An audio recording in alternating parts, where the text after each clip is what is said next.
David Tudor and I went up to New Haven to do a television class for the New Haven State Teachers College. That college specializes in teaching by means of television. What they do is to make a tape, audio and visual, and then broadcast it at a later date early in the morning. In the course of my talking, I said something about the purpose of purposelessness. Afterwards, one of the teachers said to the head of the music department, "How are you going to explain that to the class next Tuesday?" Anyway, we finished the TV business, drove back to the school, and I asked the teachers to recommend some secondhand bookstores in New Haven for David Tudor and me to visit. They did. A half hour later, when we walked into one of them, the book dealer said, "Mr. Tudor, Mr. Cage?" I said yes. He said, "You are to call the State Teachers College." I did. They said the television class we had recorded had not been recorded at all. Apparently someone forgot to turn something on.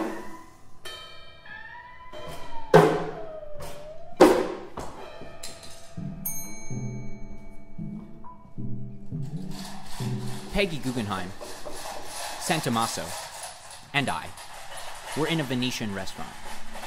There were only 2 other people dining in the same room, and they were not conversing. I got to expressing my changed views with regard to the French and the Italians. I said that I had, years before, preferred the French because of their intelligence, and had found the Italians playful, but intellectually not engaging. That recently, however, I found the French cold in spirit and lacking in freedom of the mind, whereas the Italians seemed warm and surprising.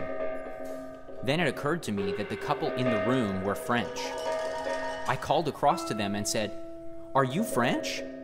The lady replied, "We are," she said, "but we agree with you completely."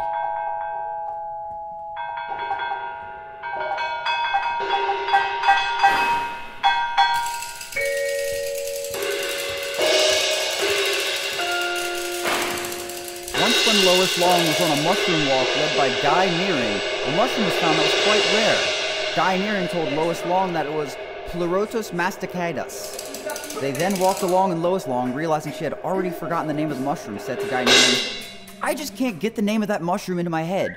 In fact, I have a terrible time remembering any of these Latin names." Guy Nearing said, "When you don't know the name of a mushroom, you should say it first to the person in front of you, then to the person in back of you.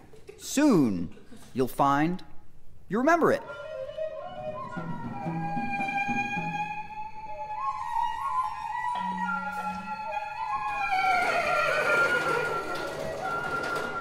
I once had a job washing dishes at the Bluebird Tea Room in Carmel, California.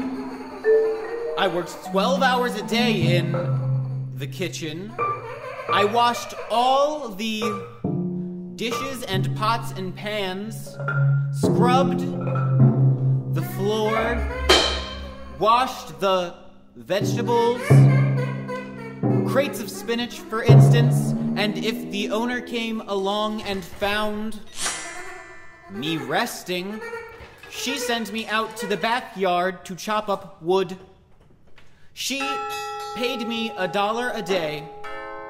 One day, I noticed that some famous concert pianist was coming to town to give a recital, and I decided to finish my work as quickly as possible in order to get to the concert without missing too much of it.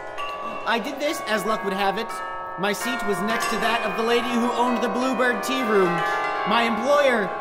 I said, "Good evening." She looked the other way, whispered to her daughter. They both got up and left the hall.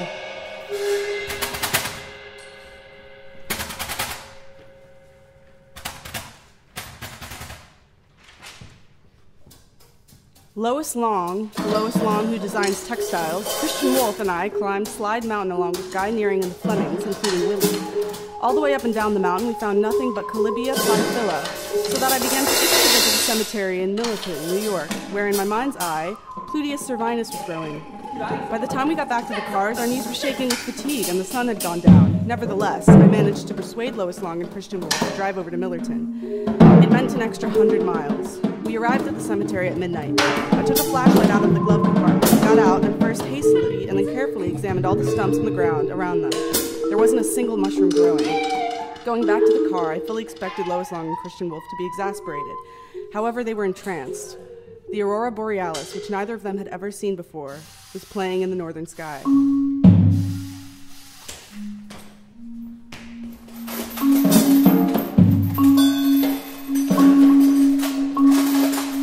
Dorothy Norman invited me to dinner in New York. There was a lady there from Philadelphia who was an authority on Buddhist art. When she found out I was interested in mushrooms, she said, "Have you an explanation for the symbolism involved in the death of the Buddha by his eating a mushroom?"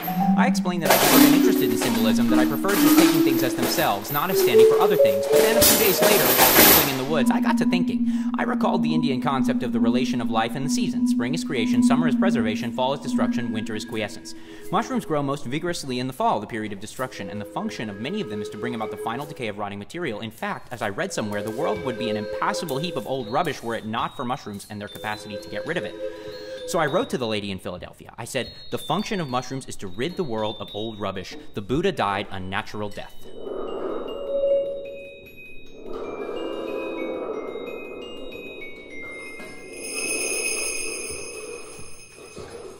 Elizabeth, it is a beautiful day. Let us take a walk.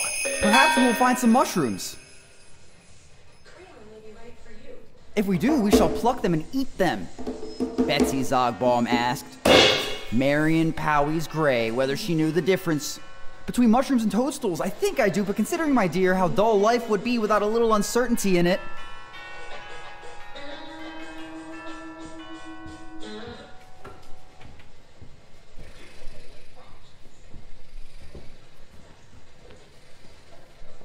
When I told David Tudor that this talk on music meant nothing but a series of stories, he said, "Don't fail to put in some benedictions." I said, "What in heaven's name do you mean by benedictions?" "Blessings," he said. "What blessings?" I said. "God bless you, everyone?" "Yes," he said. "Like they say in the sutras, this is not idle talk, but the highest of truths."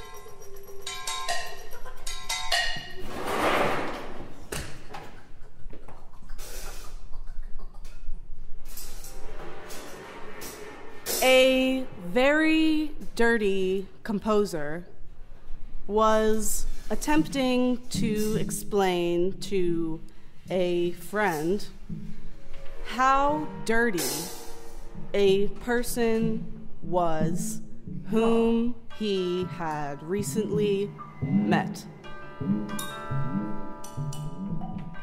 He said he has dirt between his fingers, the way you and I have between our toes.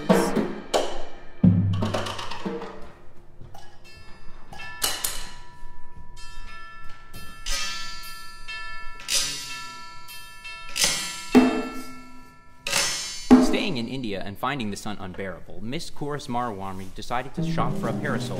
She found two in the town nearby. One was in the window of a store dealing in American goods. It was reasonably priced but unattractive. The other was in an Indian store. It was Indian-made, desirable, but outlandishly expensive. Miss Chorus Marwami went back home without buying anything, but the weather continued dry and hot, so that a few days later she went again into town, determined to make a purchase. Passing by the American shop, she noticed their parasol was still in the window, still reasonably priced. Going into the Indian shop, she asked to see the one she had admired a few days before. While she was looking at it, the price was mentioned. This time it was absurdly low. Surprised, Miss Chorus Marwami said, "How can I trust you? One day your prices are up, the next day they're down. Perhaps your goods are equally undependable." "Madame," the storekeeper replied, "the people across the street are new in business. They are intent on profit. Their prices are stable. We, however, have been in business for generations. The best things we have we keep in the family, for we are reluctant to part with them. As for our prices, we change them continually. That's the only way we've found in business to keep ourselves interested."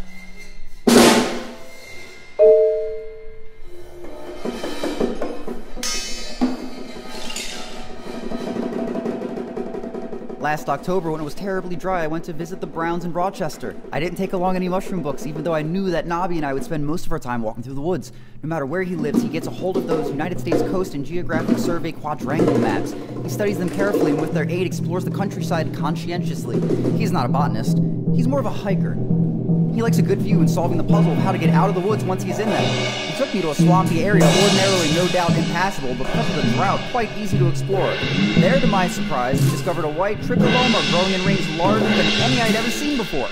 This particular species was new to me. It appeared in every respect desirable, and it was not acrid to the taste. We gathered quite a lot, and I decided to telephone W. Stephen Thomas, tell him about the mushroom, and learn from him what species it was. He answered the telephone, but didn't recognize the fungus from the information I gave. He sat there. He said that there was a scheduled walk the very next day and that someone in the Rochester Club might know my plant. No one did. But one person had groves along, which I consulted and was pleased to learn described my tricholoma. It was irinum, edible and delicious. I served it to a number of students from the university who came to the Brownses the following day for dinner. A week later, I was home again and got to cataloging my mushroom books. I came across a reprint of an article by Alexander Smith entitled Tricholoma irinum. Smith tells in detail how for years he has found and eaten the mushroom without any ill effects. How he never had any compunction about giving it to others to eat until 2 people were seriously poisoned by it.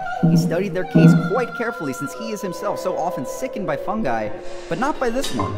He came to the conclusion that the mushroom, nothing else that had to be eaten or drunk, was indeed responsible.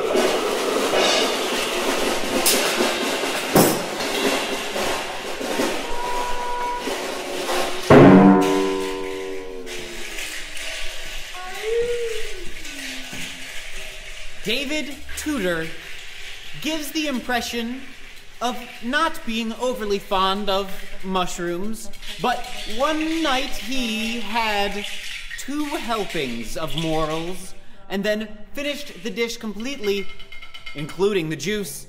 The next afternoon, while he was shaving, I read out loud the following quotation from Leonardo da Vinci. "Lo, some there are who can call themselves nothing more than a passage for food, producers of dung, fillers up of privies, for of them nothing else appears in the world, nor is there any virtue in their work, for nothing of them remains but full privies." David Tudor said, "Perhaps they were good Buddhists,